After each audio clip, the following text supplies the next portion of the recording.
बिस्मिल्लाहिर्रहमानिर्रहीम। अल्लाह के हुजूर दुआ है कि आप सब को अपनी आफियत के साए में रखे, आप सब की जायज़ मुरादें अल्लाह ताला पूरी फरमाए। गिलानी साहब यूट्यूब चैनल की इस वीडियो में महबूब का दिल सुलगाने वाला ऐसा ताकतवर लफ्ज़ है, ऐसा ताकतवर अजीमती वजीफ़ा है कि इसको अगर तरीक़ाकार के मुताबिक पढ़ लिया जाए तो एक तो इसका असर फौरी तौर पर मिलता है, और दूसरा ये कि महबूब की ख्वाहिश बन जाती है, महबूब की मजबूरी बन जाती है कि वो आपके साथ राबता करे। ये राबता कॉल की सूरत में हो सकता है, आपसे मिलने की सूरत में हो सकता है। ये इस बात पर मुनहसिर है कि महबूब के पास आपसे राबता करने का कौन सा ज़रिया मौजूद है।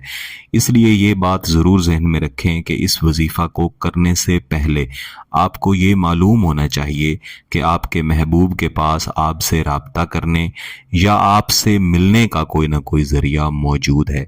बसूरत दीगर आपका महबूब बिला वजह आपकी मोहब्बत में तड़पता रहेगा, सुलगता रहेगा, लेकिन आपसे राबता नहीं कर सकेगा, जबकि इस वजीफ़े के मुवक्किलात उसको इस कदर परेशान रखेंगे कि जब तक वो आपसे राबता नहीं कर लेता उसको सुकून नहीं मिलेगा। तो मेरे वो बहन भाई जो अक्सर कहा करते हैं कि हमें कोई ऐसा वजीफ़ा दें कि इधर हम वजीफ़ा करें और उधर उसके असरात मिलें। अगरचे वज़ाइफ़ व अमलियात के असर करने का भी एक वक्त होता है, लेकिन तेज़ तरीन वज़ाइफ़ में ये वजीफ़ा भी शामिल है।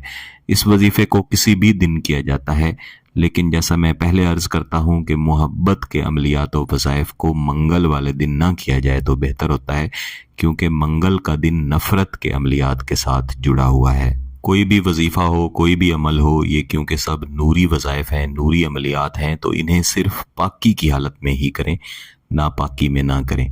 अगर वज़ू हो जाए तो बहुत अच्छी बात है, और वक्त ज़वाल का नहीं होना चाहिए। ज़वाल के अलावा किसी भी वक्त आप कर सकते हैं।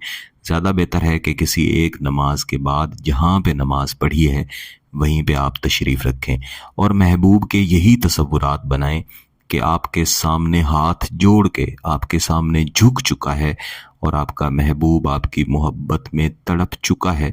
इसमें कभी भी ये तसव्वुर नहीं रखना चाहिए कि जब वजीफ़ा हो जाएगा तब इसके ये असरात मिलेंगे, बल्कि तसव्वुर ये होना चाहिए कि अब ये असरात मिल चुके हैं।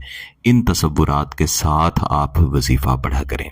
इसके बाद आपने कम अज़ कम एक मरतबा कोई भी दुरूद शरीफ पढ़ना है, और दुआया अंदाज में बैठ के अल्लाह को याद करते रहना है कि आपका जायज़ मकसद है, निकाह का मकसद है, शादी का मकसद है, या आपके जायज़ रिश्तों को आपकी तरफ आप वापस लाना चाहते हैं, इसके लिए ये वजीफ़ा करना चाहते हैं। इसके बाद आप इस वजीफ़े को इस तरह से पढ़ना शुरू करेंगे। आऊज़ु बिल्लाहि मिनश शैतानिर रजीम, बिस्मिल्लाहिर्रहमानिर रहीम। अल हुब्बी कबला कुल्ली रग़बतिन, अल हुब्बी कबला कुल्ली रग़बतिन। महबूब के तसव्वुरात के साथ इस वजीफ़े को कम अज़ कम 100 मरतबा लाजमन पढ़ना है। ज़्यादा से ज़्यादा आप इसे 400 मरतबा भी पढ़ सकते हैं, और आखिर में भी एक मरतबा दुरूद शरीफ पढ़ के फिर महबूब के तसव्वुर की तरफ इसके दम कर देने हैं। इस वजीफ़े को चाहें तो आप 5 दिन तक जारी रख सकते हैं। अगर आपका मकसद जायज़ है, इसकी इजाज़त चाहते हैं, तो गिलानी साहब यूट्यूब चैनल को सब्सक्राइब कर लें, घंटी का बटन दबा दें, और इस वीडियो को ज़रूर लाइक कीजिएगा।